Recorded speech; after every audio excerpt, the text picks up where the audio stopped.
Okay, and just for giggles, these last two flywheels are just other random spares I have. This is the ACT plate I had on my turbocharged Subaru Forester, actually. There it is. This has single diaphragm fingers. It was a much stiffer clutch than stock. I had I guess the ACT disc that came with it. This came with the car. It didn't last very long at all. The stock motor makes about 120 foot-pounds at the wheels. The turbocharged setup was making 240 at the wheels. So, needless to say, clutch was taking a beating. This is just a spare flywheel. When I swapped out for the stock clutch that's in there right now, I went back to stock, no turbo anymore. It was faster and easier to just get a replacement than to deal with the heat spots on this.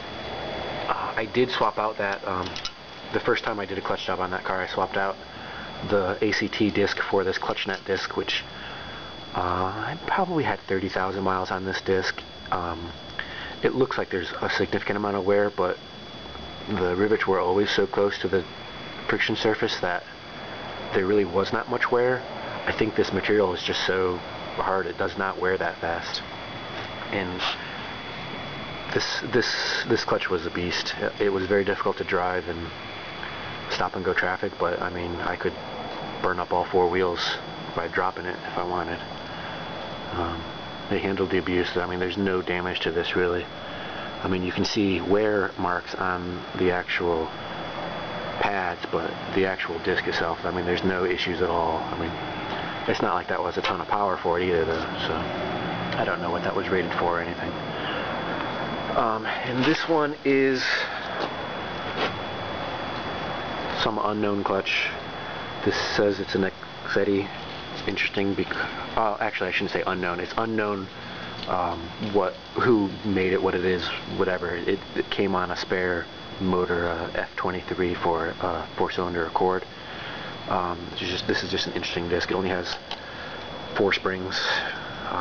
My other Exedy has 6, and my other Exedy has 4. So at some point they switch between 4 and 6.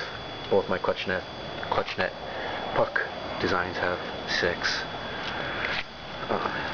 So one side is this I don't know, like 8 puck or something material it's not the same as the true puck discs. Those are really like a ceramic, like coppery. This is like an organic with little copper fibers in it. I don't know if it says, if you can see it or not. And it is directional. This says flywheel side. I don't know about the focus. And this just looks like a regular organic surface for the pressure plate side. And this is another lightweight flywheel. This is the lightest flywheel out of all of them that I've covered in these videos. I don't know how much it weighs, but it's quite light. One thing I have to say for Honda, they do a much better job with the bolts than Toyota did.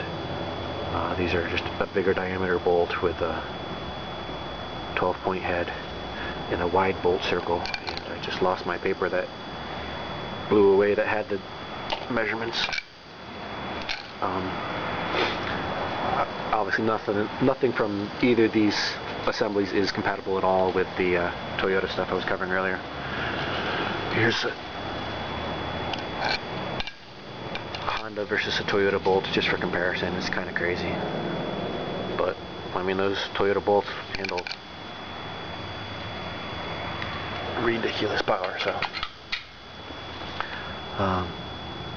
this was kind of a nice surprise to have a decent clutch with that spare motor I got. I'll probably just throw this on the car since the stock clutch is slipping, and hope this has a decent pedal feel for that piece of crap I hate driving. I guess that's it for clutches. If you have any questions, I can make more videos, put more stats up. This is the collection of spare parts that go on cars. Most of this I'm just actually going to get rid of. That's it.